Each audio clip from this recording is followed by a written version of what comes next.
So ayan, good morning San Juan, Batangas. Day 2 namin ngayon dito sa San Juan, Batangas. At ito yung aming bahay na tinuluyan.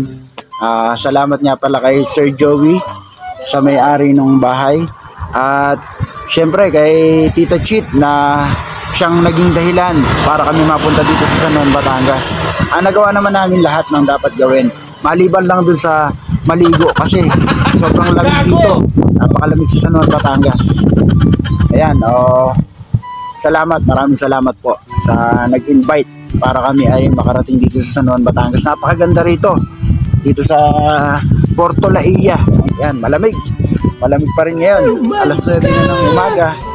Ganun pa rin, malamig kasi malakas yung hangin. Ayan, kaya so mag-enjoy pa rin tayo, gagawin pa rin natin yung pwede natin magawa ngayong araw bago tayo bumiyahe mamaya pa Bulacan.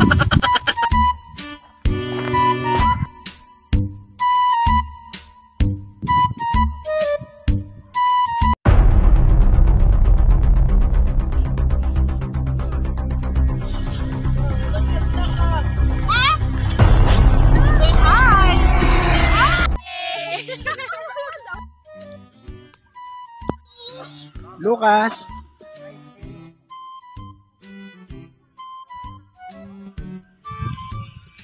isang adventure na naman at isang biyahe ang ating masasaksihan ngayong araw. Talaga namang hitik sa ganda ang lugar na ito at isa ito sa mga magagandang lugar na narating ko. Malayo sa magulong mundo, payapa at tahimik ang lugar na ito.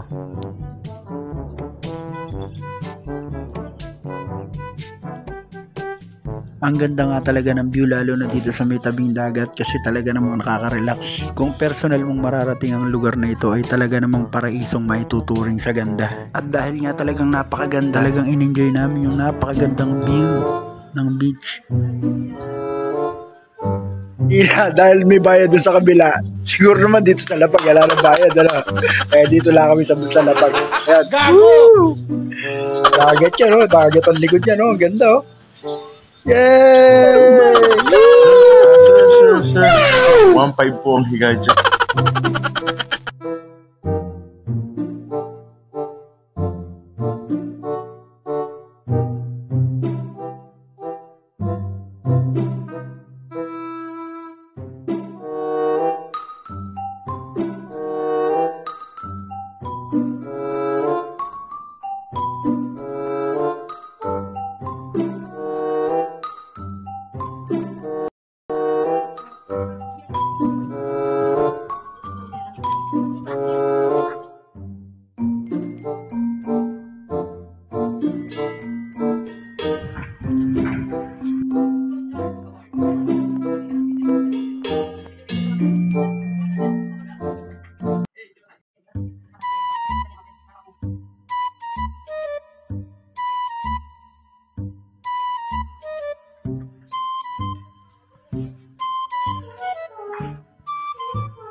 Ang ganda nga talaga naman ng view dito sa may rooftop dahil kitang-kita mo, tanaw mo na sa di kalayuan yung dagat at tanaw na tanaw mo rin ang mga kabundukan.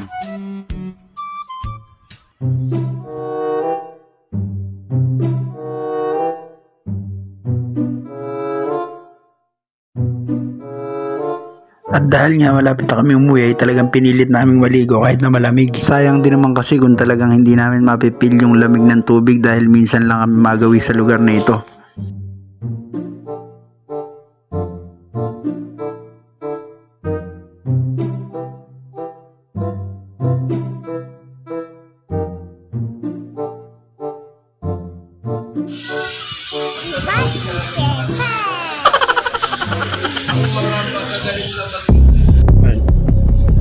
Meron ako hinihintay na kainuman kaya lang show ko tagal naman nun. Saan ka na ba?